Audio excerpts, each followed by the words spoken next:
आदमी भिखारी की तरह पैदा हुआ है और सड़क पर भीख मांगकर बड़ा हुआ है।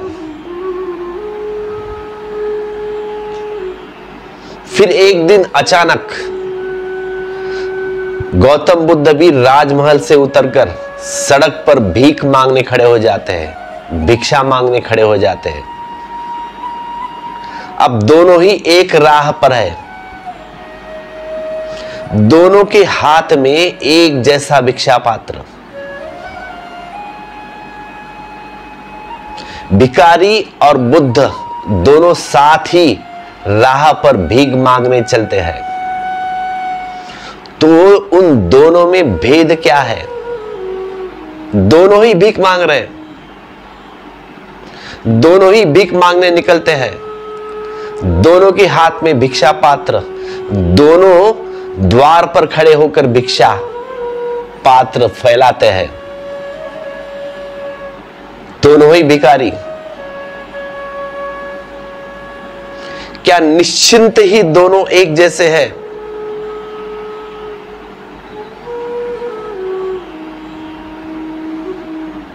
क्या उनमें भेद? कुछ फर्क है भिखारी में और बुद्ध में। अब ऊपर से भेद तो दिखाई नहीं पड़ता, लेकिन भेद भीतर से बहुत बड़ा है।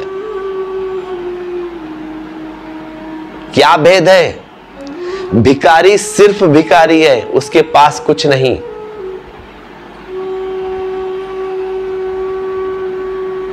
बस उसके होने को उसने कभी जाना नहीं, उसके होने को उसने कभी जाना नहीं, इसीलिए न होने में बड़ी पीड़ा है। धन नहीं है उसके पास भी और बुद्ध के पास भी नहीं, लेकिन उस भिखारी ने धन को कभी नहीं जाना है, जाना ही नहीं। इसीलिए धन का न होने का एक पीड़ा है उसके पास, पीड़ादायी एक घाव रिश्ता है उसके मन में। आत्मा खाली है भिक्षा पात्र से।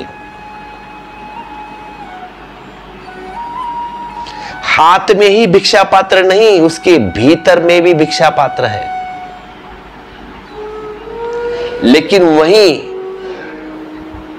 पास में खड़े हुए बुद्ध भी है और यह बुद्ध भी भिखारी है, लेकिन इन्होंने धन को जाना है, धन का अभाव इनके पास नहीं है, ना बाहर नहीं ना भीतर नहीं।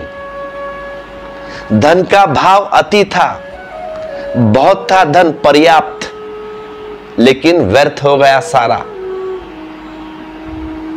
यह छोड़कर आए हैं धन, यह जानकर आए हैं। अब धन इसीलिए व्यर्थ हो गया, भिखारी के लिए धन अभी सार्थक है। दोनों भिखारी है, पर बुद्ध का भिखारीपन में बड़ा सम्राट का भाव है।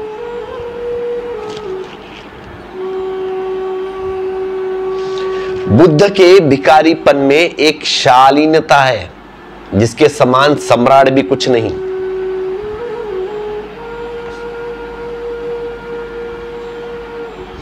बुद्ध के इस भिखारीपन में बड़ी मालकियत है।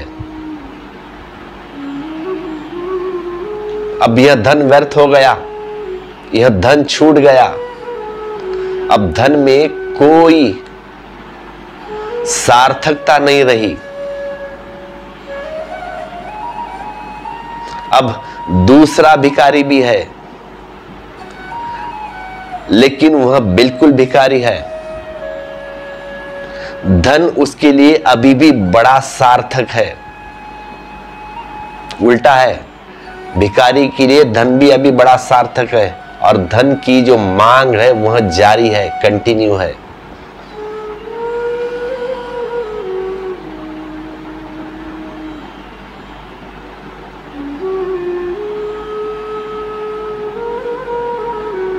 तो ठीक ऐसी ही घटना घटती है अज्ञानी और परम ज्ञानी में।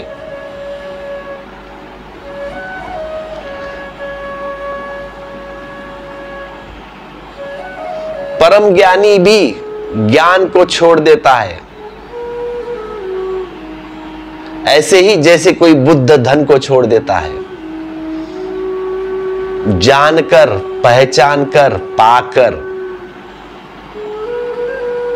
देख लेता है कि ज्ञान भी सीमा के पार नहीं जाता। ठीक से सुन लेना, ज्ञान भी सीमा के पार नहीं जाता। सब वेद भी ठहर जाते हैं, उस असीम से मिलन नहीं हो पाता, तो छोड़ देता है, आग लगा देता है। ज्ञान में भी वेद को भी डाल देता है, उस अग्नि में स्वाहा कर देता है।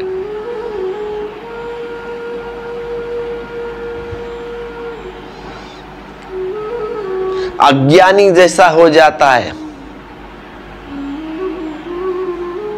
लेकिन ध्यान रखना, अज्ञानी जैसा हो जाता है कह रहा हूं मैं, लेकिन अज्ञानी नहीं है।